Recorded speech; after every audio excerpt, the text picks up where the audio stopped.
Well, let's shout out to cousin Joe Sambuy. I put the shades on for him, like he told me.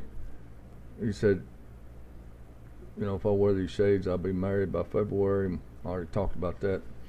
It must be in February next year because February done come and gone. But anyway, cuz I'm so sorry you fell and hurt your back right before you went camping. That's tough, man. I'm so sorry, but I got the shades on for you. I hope you're feeling better. And sit in that hot tub and do what Dr. Hillbilly told you to do. You'll feel better soon. Meanwhile, back at the ranch here in western Montana, we still got horrible forest fires. I talked about them before, and two firefighters lost their lives, and it's just really tough. A lot of my friends and acquaintances have been evacuated from their homes, and now more tonight. Got a big red flag warning tonight. The wind's getting up out of the west on this big Lolo peak fire. So God help us all and keep everybody safe. It's really tough right now. So hope they can get a handle on these fires. Again, it might be the snow that puts them out later on. So praying for snow in the high country, but it looks like it's going to be dry and hot. But again, meanwhile, back at the ranch, everybody's trying to save their homes and take care of their friends and family. And on that topic, with all this media cover-up and the insanity of people, shooting police officers, I think 7 police officers were shot this week so far, a few days ago, and it's just insane that people from previous administrations have even tried to fan the flames and telling people you need to get up and fight and war against the cops and don't put up with this police brutality.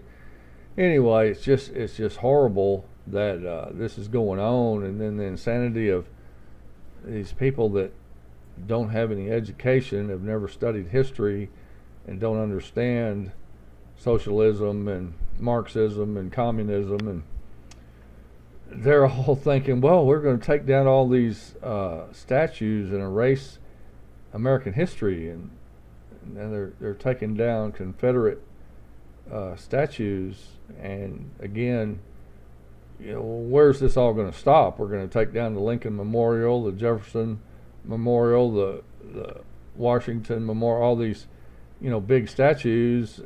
It's just amazing that the libs are funding these BLM, Black Lives Matter people, and your Antifa people running around with masks and baseball bats and beating up old people. It's just insane that the governors and mayors of these towns are allowing this to happen, getting the police to stand down, let these people get beat up. This is America.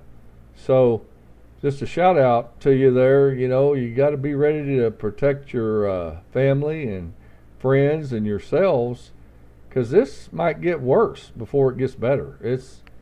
These people don't show any signs of letting up. They're ready to keep these protests going. They don't even know why they're protesting half the time. So paid thugs. It's just almost unbelievable, but it keeps getting worse. So take care of yourselves, protect your friends and your family, and we don't have to put up with this. We don't have to allow this to continue. We can take care of ourselves. This is America. We've got a great president. He's out there getting things done, protecting our citizens, and the people of Arizona are telling him they don't even want him in their state. I'm going, what? This is America. You don't tell the president of the United States not to come to your state. That's just insane. But that's where our culture seems to be going, with the uneducated, people that are, like a bunch of cattle. You can just lead them around by the nose. And this propaganda that's been spewed by the media for the last 8 or 9 years is doing a good job of leading them around by the nose. So take care of your friends and family. Pray for us to get our fires knocked out and get everybody back in their homes. Hillbilly number 2 got to go back home the other day. Hillbilly number 1 still homeless. Him and his family are still evacuated, but I just saw on the news tonight a lot more people in between Florence and Lolo are going to be evacuated now, so more people are having to move out of their homes because the fire's afraid they're going to make a big run tonight.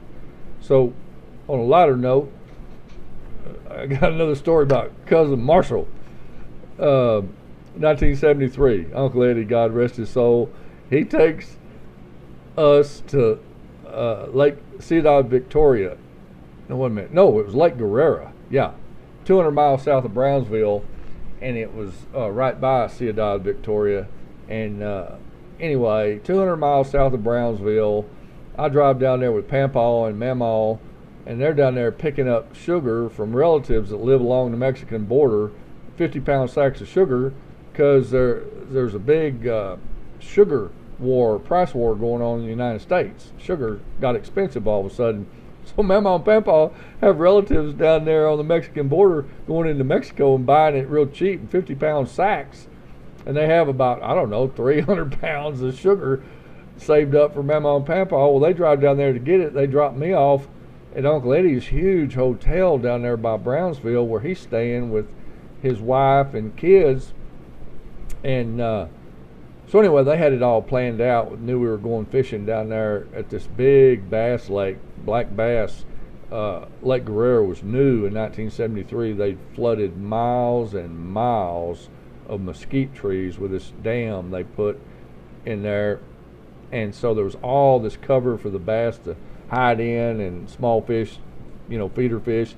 So we go down there, and I get in the car, big old Oldsmobile station wagon with Uncle Eddie. God rest his soul. He passed away February 7th this year, and we miss him. And we had so many good times. And I'm with him and his 2 boys, Morgan and Marshall. And Marshall went to Europe with me, and we met Uncle Eddie over there. That's another story. But we'd gone to Europe the year before, me and Marshall, and so when we got to the Mexican border, everybody had their passports. We didn't have just visas or driver's license. We had passports.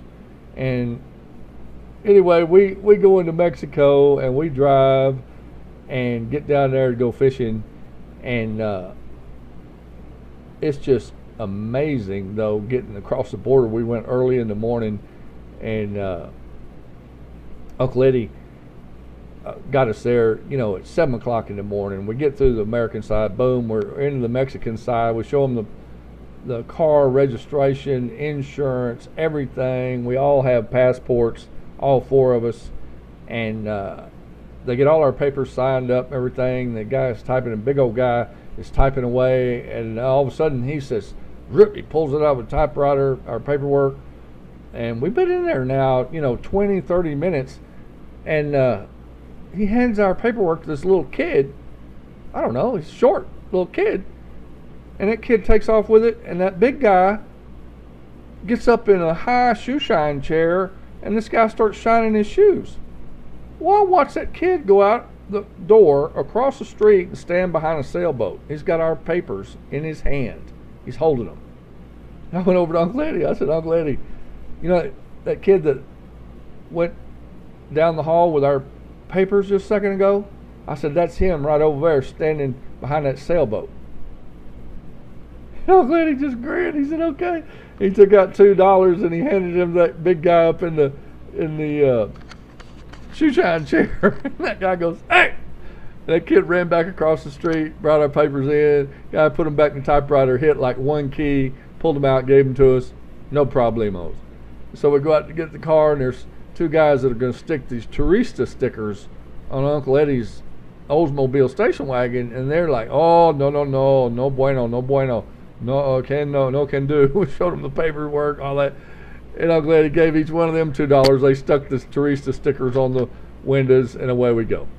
So we go boogie down there, and pretty soon we're driving, we got to go 200 miles south of Brownsville, and it's just little 2-lane blacktop with no shoulders. Just once you come off the blacktop, it's grass and yucca and cactus. And anyway, we're going along. We ain't gone far, and there's like a little phone booth down there. And one guy's got like a gun belt, but he doesn't have a gun. He's got like a billy club. And the other guy's got the hat. And they stop us, and oh, no. They look at our papers, and they're like, oh, no good, no bueno. So the lady gives each one of them $2. They let us go. So we take off again, and next thing you know, we go by another phone booth, 30, 40 miles down the road. There you see this little phone booth down there. Well, they don't have phones. They don't have radios. They're just out in the middle of nowhere with a little guard shack. And they're like trying to flag us down. Uncle Eddie just goes by them doing 70 miles an hour. I said, Uncle Eddie, what are you doing, man? He said, what are they going to do, Kirk? They don't have a phone. They ain't got a radio. They ain't got squat. So we keep going. We get down there, and there's this just little town, Ciudad Victoria, but, it's the biggest thing for 200 miles. And we got the best hotel in town. No air conditioning, and Uncle Eddie makes us eat steaks every night, and don't drink the water, only drink, Cokes. And then we go out in the afternoon when we first get there to Chico's guide camp on this creek, and we started catching black bass. We had a blast. I caught, 16, 17 black bass that afternoon. We just fished right around his camp. He had big old dove breasts. I said, where's that dove? And his wife was cooking them in a big old skillet in their camp on a Coleman stove. I said, is that dove? He said, no, Blue Rock pigeons. Blue Rock. Boy, I ate a couple of those big old Blue Rock pigeon breasts. Delicious brown rice. We go fishing. I caught 4.5 pound bass, 2 or 3 of them, about 16 or 17 bass. Just a little late evening fishing jaunt right around the camp. Next morning we get there and we start fishing serious early in the morning, 9 o'clock in the morning, and Uncle Eddie and Chico and Morgan are in this like Evinrude 150 horsepower Evinrude ski boat looking thing with a open bow, but they got a seat up there to sit in, fish out of. Chico's driving that, and he says to me and Marshall, he says, can y'all drive this boat? And he pointed to a Ouachita skinny little bass boat that had a knob steer where you push forward, it goes left, you pull back, it goes right. There's no steering wheel. You got a throttle and a big black knob on a handle. And he says, can you drive this? I said, of course I can. I've never driven one in my life. But I got in it, but I didn't want to fish, with them. I didn't want to have Chico driving us in our boat. So this only had like a 70 horsepower Johnson on it, but all of a sudden we take off that morning, and Chico's racing down these senderas, mile square surveyor cuts through these mesquite tree tops where this lake's flooded. It's all mesquite tree tops sticking up 3 feet tall with moss in them, and then there's just this little 5 foot wide path straight as an arrow down through there, and Chico's running 35 miles an hour down there in his big ski boat, and it's got that, I think it was a 135 Evinrude on it, and he was boogieing, and so I'm trying to keep up with him, and Marshall's right up behind me like, you know what you're doing? I'm like, of course I do. And we got mesquite trees scraping on both sides of the deal. We fished all day, had a blast. I'll tell you this and cut it short. We got in a place that afternoon where it was mesquite tree tops about 3 feet out of the water, moss all in them, and you see these little 6 foot and 7 foot openings of water, a 7 foot diameter circle. And we throw in these big white chuggers in there with bucktails on them, big old topwater lure chuggers with 2 big treble hooks on them, and you throw it in that 7 foot circle of water, and usually 2 or 3 bass that hit it be fighting over it, coming up out of there with it. It was just amazing. And then you fight them for 2 or 3 feet, and they're in the moss. You're dragging them through the moss and everything. Well, it fouled our trolling motor right away. Next thing you know, we're just having to fish everywhere we can around us, and then we fire up the gas motor and just gas it and push ahead, and then cut it off and push into new water, fresh water. And I was looking way down there. There was a tree that was sticking up in the air about 15 feet that had leaves in it still, and it was shading this big, like, I don't know, 18-foot diameter circle of open water. I thought, oh my gosh, that's the biggest piece of open water, and it's got shade. There's going to be monsters in it, And I kept watching it, and we moved the boat 2 or 3 times with the gas motor. We'd get closer to that honey hole down there, and we're throwing them big topwater chuggers, and we're catching 3-pound bass, 4-pound bass, 2-pound bass. But that chugger hits the water, bam, fish knock it out of the water, and one jumps up out of the water and hits it while it's in midair. Another one grabs it. So finally, I can tell we're going to be close enough now with this next gas charge. We're going to drift in close enough. I'm going to be able to cast into this big honey hole with a shaded spot, And Marshall's behind me. I'm in the front seat. Marshall's in the back seat. And I can't remember not knowing this guy. We've been fishing together forever. And so I gassed it, and just as it's slowing down, comes to a stop, I can see I got right there plenty close. I'm going to be able to reach that big 18-foot circle of open water with shade on it. And I reared back with my big old chugger, and Marshall literally grabbed my arm. He said, "Curry, wait a minute." I said, "What?" And he said, "So." He threw his chugger. I said, "You." And his chugger hit in the middle of that big old open water. Bam! A 5-pound black bass comes up out of there with it. And I just said, "Oh, you dog, I can't believe you did that." And he sets the hook on that big 5-pound bass, and he reels it about 7 or 8 feet, and it hits the moss, and it's hung up. And now he's got a 5-pound bass and about 5 pounds of moss hanging on it. It's got its mouth open. And he's like, "Get the dip net. Hey, come on." I said, "Come on, man." I said, "Oh, man, I hope that thing breaks your rod. I hope it breaks your rod." And he says, "No, come on, man, get the dip net. Get the dip net, Bubba." I said, "I hope it breaks your rod in half." And I sat there, and then finally at the end, I couldn't stand it. I got the dip net and netted that big old bass and brought it in the boat for him. But Cuz literally grabbed my arm and stopped my cast. Man, we had some fun times. Anyway, I hope y'all doing good, and God bless you, and God bless America, and pray for our wildfires and our country and our president. Adios. Have a good one.